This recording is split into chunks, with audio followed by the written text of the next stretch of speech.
because we've become dominant in using the mind as a comparison tool, that's why we overlook our true nature. Because the mind is judging the moment, is looking at experience and looking for a better experience, or judging this experience is not enough. But what we are isn't an experience. What we are is that that's aware of experience. So it's prior to. So when the mind initially notices just this, just what is, prior to judgment, doesn't know what to do with just this, doesn't know how to label it really. So it'll say something like, well, this is a bit boring, or this can't be it, because it's got an idea of what true nature is, what awakening or waking up to the truth of our being is. And this doesn't match that. It's got a conceptual idea of what the experience is going to be when we wake up or when we recognize the truth of our being. But it's not an experience. It's that that's aware of experience. So it's sort of like a neutral presence, or just this. So we're used to being in subject-object mode, where we narrow our view and we look at objects. So if we do that for a moment, look at all the objects maybe around the screen or anything that's around your screen. So attention is on the object. And can we open up attention to be on the vast view? So not to be on objects, to just be on the moment as it is. So this broad view, just attention on what is, what's here prior to projecting towards the objects, what's aware of the objects. And it's just effortlessly here. So it's not a doing, it's a letting go of doing. It's just being with what is. So what that actually is we're no longer seeking, we just are. So when seeking drops for a moment, so that's the mind's not judging, not seeking more, not grasping for something else. So we're not looking at objects, we've come back to the entire view.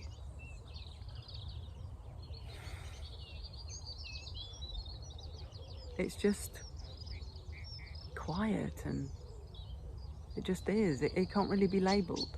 And so that's why very quickly the mind will label it as a bit boring, as this can't be, it doesn't match what its idea of awakening or its true nature is.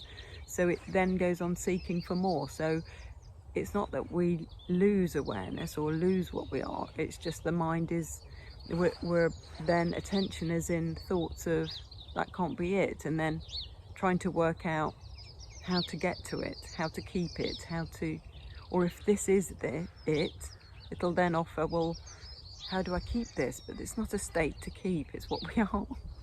So it's not something to keep or hold or practice, it's just something to notice and keep noticing.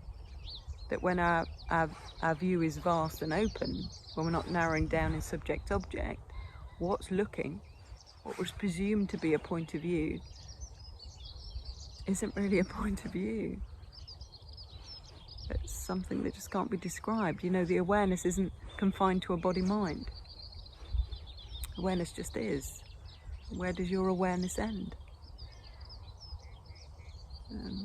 Just a few of the inquiries we can do to recognise what we are in a very simple way, and just to see how it's overlooked. Because what's looking is what we're looking for, because how can we be apart from what we are? So the truth of our being must already be here. It's not something we're going to find. It's something that's just being overlooked. It's something that's already here. That's why I often point to turn towards what's looking. We're just used to going this way, as if we've got a point of view, and that's our reference point. And then if life isn't peaceful and calm and quiet, then it's sort of referencing a me that isn't there yet. But this me is imagined. What's looking is already peaceful. What's looking is neutral, awareness, presence. It's not apart from the moment, it is the moment. So it's not an experience. That's why the mind can't really measure it. And at best just says, can't be it. So it was just a really common thing that I noticed that I was doing for years. I would listen to a video and be pointed to presence, be pointing to the present, pointed to the present moment, and just being. And then listen, give authority to the mind when it said, this is a bit boring, should we do something else? And I would just think, well, I can't stay there, I can't. That's just not something I want to be. And of course it's all in this becoming and getting, and not already there. And it's what we already are, and the mind is judging not seeking as not very nice, because its job is to seek a better experience, because it's a survival tool, and nothing wrong with that. But even survival, you know, if something's coming towards you, you don't think about jumping out of the way. You jump out the way, and then the mind will comment, oh, I'm glad I got out of the way. I'm glad I avoided that car quickly. But the movement happened, and then the mind commented that it did it. So it's all so interesting, isn't it? But what I'm pointing to today is just to recognize that what's looking, that neutral awareness, is what we are.